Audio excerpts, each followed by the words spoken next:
Indian നാഗരികതയുടെ അടിത്തറ സനാതന ധർമ്മമാണെന്നും ശ്രീരാമനെയും ശ്രീകൃഷ്ണനെയും അംഗീകരിക്കാത്ത മുസ്ലിങ്ങളെ യഥാർത്ഥ മുസ്ലിങ്ങളായി കണക്കാക്കാനാകില്ലെന്നുമുള്ള വിവാദ പ്രസ്താവനയുമായി എത്തിയിരിക്കുകയാണ് ബിജെപി മൈനോറിറ്റി മോർച്ച ദേശീയ അധ്യക്ഷൻ ജമാൽ സിദ്ദീഖി. എല്ലാ മുസ്ലിങ്ങളും ശ്രീരാമന്റെ പിന്തുടർച്ചക്കാരാണ്. നമ്മൾ ആരാധനാ രീതിയിൽ വ്യത്യാസം വരുത്തി. പരസ്പര ബന്ധിതമായ പാരമ്പര്യമാണ് ഇസ്ലാമിന്റേതെന്നുമാണ് സിദ്ദീഖി പറയുന്നത്. സനാതന ധർമ്മം ഇസ്ലാമിനേക്കാൾ ഏറെ മുൻപ് വന്നതാണ്.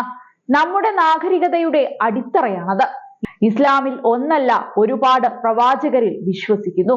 ഖുറാനിൽ 25 പ്രവാചകരെ കുറിച്ച് പറയുന്നു. എന്നാൽ ഹദീസുകളും ഇസ്ലാം വിശ്വാസങ്ങളും ലോകത്തിന്റെ വിവിധ ഭാഗങ്ങളിലേക്ക് 1,24,000 പ്രവാചകരെ അയച്ചതായി പറയുന്നു. ശ്രീരാമനും ശ്രീകൃഷ്ണനും അവരിൽ ഉൾപ്പെട്ടില്ലെന്ന് നമുക്ക് പറയാനാകില്ലല്ലോ. അവർ ദൈവദൂതരാകാം. എല്ലാ മുസ്ലിങ്ങളും ശ്രീരാമന്റെ പിന്തുടർച്ചക്കാരാണ്. നമ്മൾ ആരാധനാ രീതിയിൽ വ്യത്യാസം വരുത്തി, സംസ്കാരത്തിലല്ല. നമ്മുടെ സ്വത്വം ഇപ്പോഴും സനാതനത്തിൻ്റെതാണെന്നാണ് നേതാവിന്റെ പുതിയ വാദം.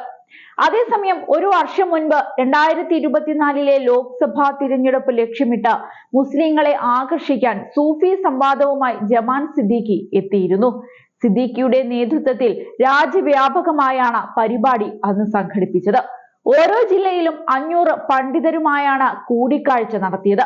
രാജ്യമെമ്പാടുമുള്ള പണ്ഡിതരെ ഒരൊറ്റ പ്ലാറ്റ്ഫോമിൽ കൊണ്ടുവരിക, അവരുടെ മുന്നിൽ നമ്മുടെ സർക്കാരിന്റെ പ്രവർത്തനങ്ങൾ അവതരിപ്പിക്കുക എന്നതായിരുന്നു സിദ്ദീഖിയുടെ ലക്ഷ്യം.